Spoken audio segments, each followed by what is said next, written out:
Welcome to Checks and Balances. I'm Michael Vincent. This is James Blair. And this week we are asking the question, are you behind in your retirement savings?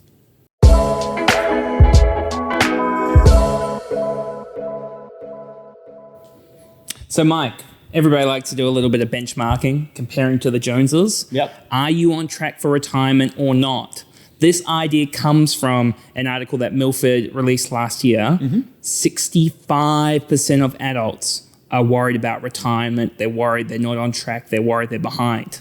What's worse than 65? 70% of those surveyed thought they'll have to work past 65. That 70% is everybody I've given a mortgage to recently. Mike, we've spoken about this. Ease up on the amount of debt, okay? No way. Foot to the floor. So the idea of how much you need for retirement. So make sure to hang around because in this episode, we're going to tell you kind of where the average person is. You'll be able to compare it to your situation, and then we'll talk about how much you actually need to be on track. And if you don't like comparing yourself to other people, hang around anyway. Don't worry. We won't put too many bad vibes in your DMs. I will put bad vibes out there if you're behind. However, if you are behind, that's why you're here today, to catch up, get ahead, work out what you need to do to get ahead. Yep. So in terms of how much you need for retirement, sometimes we like to sit on the fence. Some people enjoy sitting on the fence more than others, a little bit of satisfaction out of it. It really does depend because it depends when you want to retire. So if you're going to retire before 65, you need more income for more years to be able to maintain your lifestyle. Also depends what that lifestyle looks like. I'm a humble man from humble beginnings. I do not need much. Old oyster farm over here needs a lot of income. So if you need $100,000 a year in income versus a mere $30,000 a year in income, big difference. Yeah. So when we're giving these stats, we're going to break them down to a few different categories. We're going to have a no frills choice, and then we're going to have a choices option with a little bit more frills. We're also going to break it down into people that live in large metropolitan cities because that is going to be more expensive versus those who are out in the provinces. Cost of living is a little bit lower, so you'll need less ultimately in retirement. Those lattes are a little bit cheaper in Southland. Aren't they just? Cool. So for a two-person household, a no-frills lifestyle living in a large metropolitan city in New Zealand will cost you $46,000, $733.96 per year. James, that's a very specific number. I'm going to round. No frills, provincial lifestyle, call it $33,400 per year.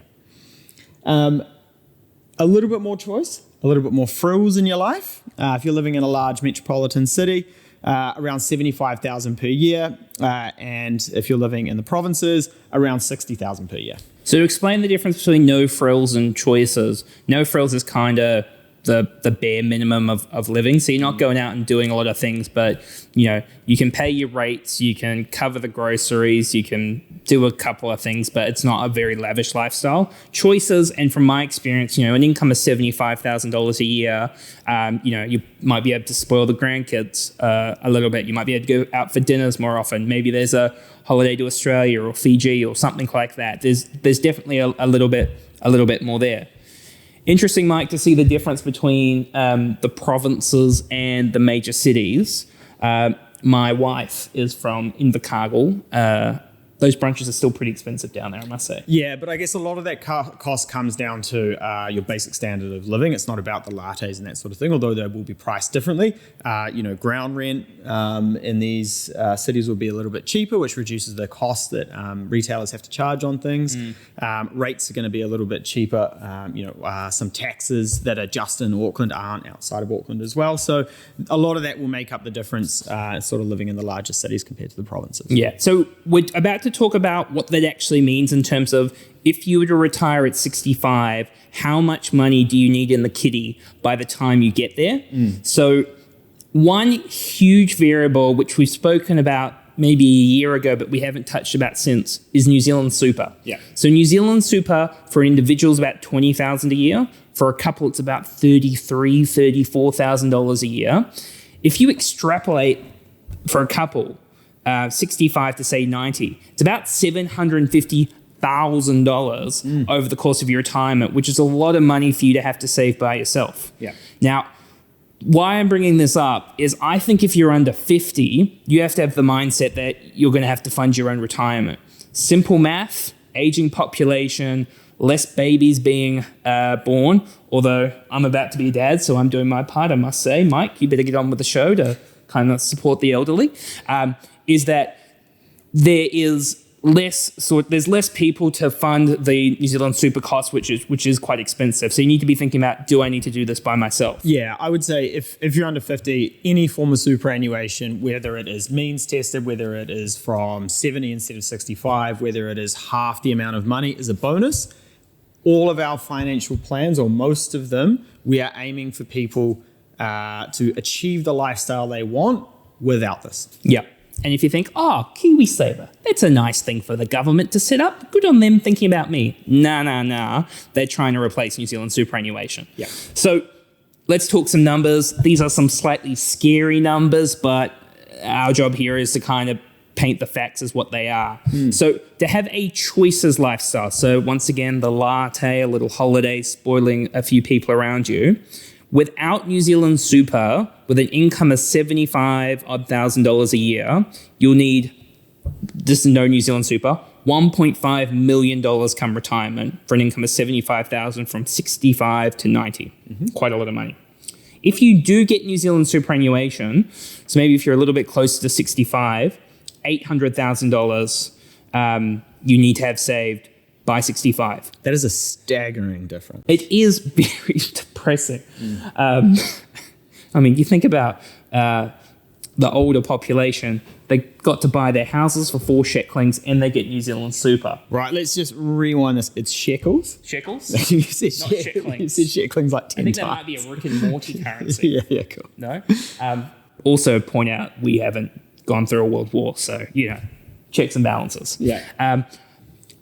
So that's the difference. 1.5 million for an income of 75,000, no New Zealand super, 800,000 lump sum with New Zealand super. If you want a bare minimum sort of lifestyle to meet your minimum costs, Just existing, surviving off osmosis. $450,000 you need as a lump sum, including New Zealand superannuation. These numbers are all for couples, by the way. Let us know if you want the numbers for singles, and we can pop them in the comment section below.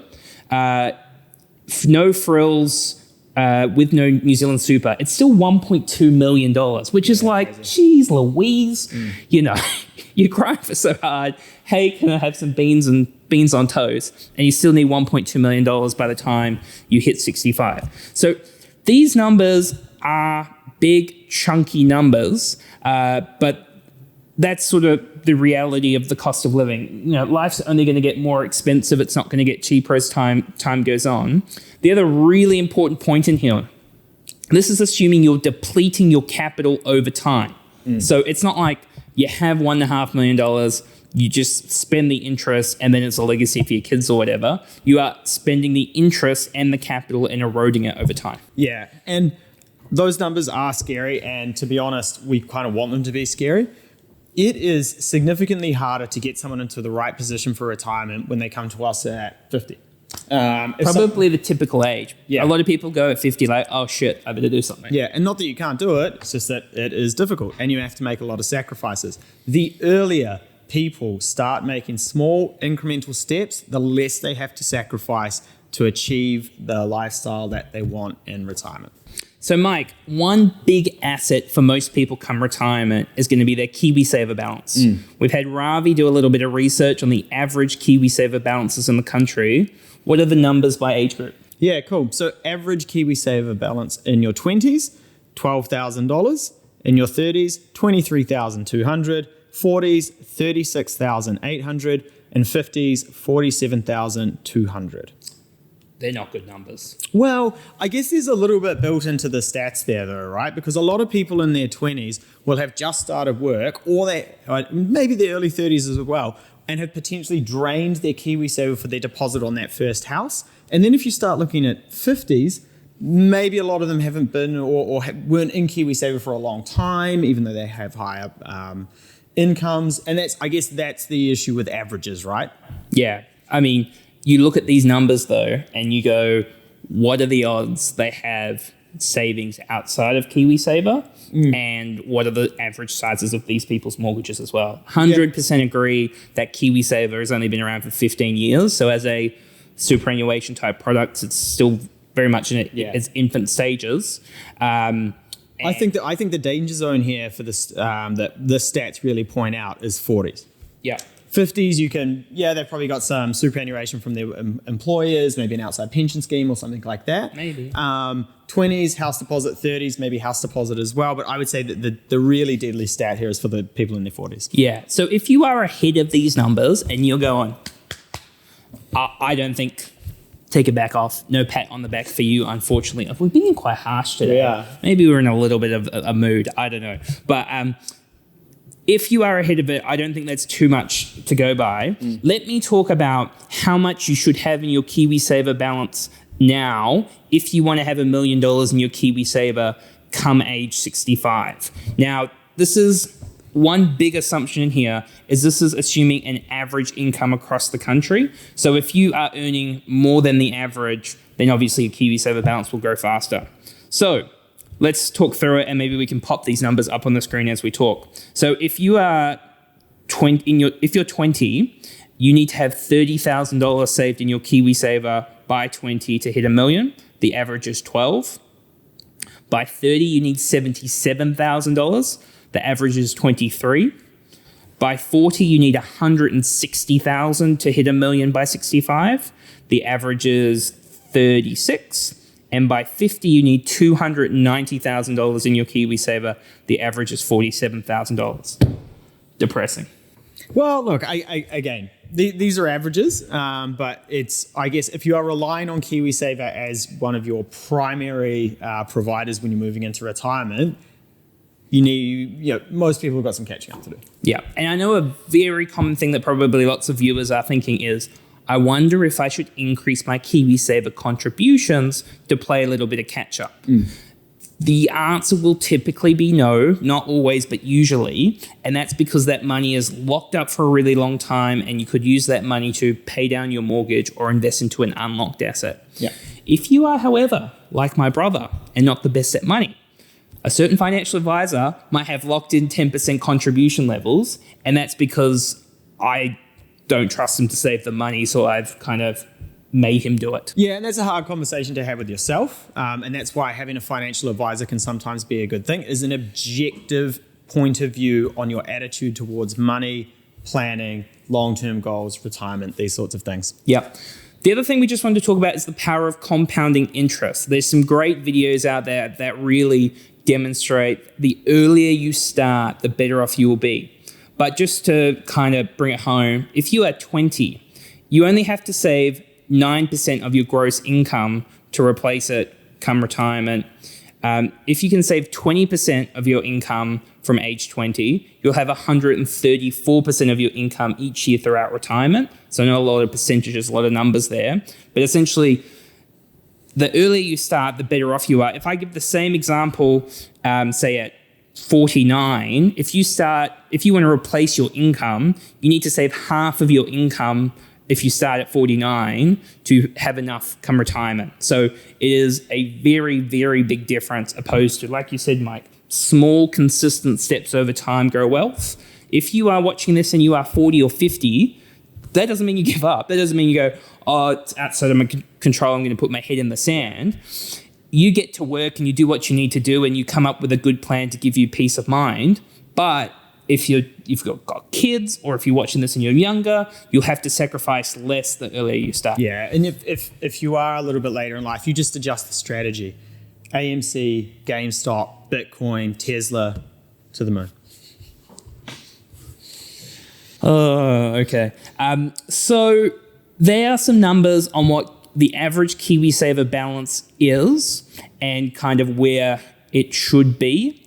The most important part in here is kind of doing some planning, getting the head out of the sand and working out what you need to do for your situation. Starting a conversation with a financial advisor is a really good point to get some peace of mind. With lots of things in our life, we can get stuck in our head. We can get quite stressed. We can be like, what should we do?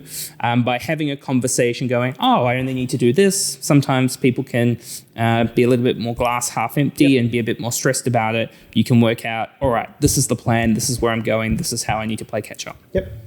So we're going to wrap it up there. Thank you very much for joining us. Please make sure to subscribe, give us a review. Catch you next week. Cheers.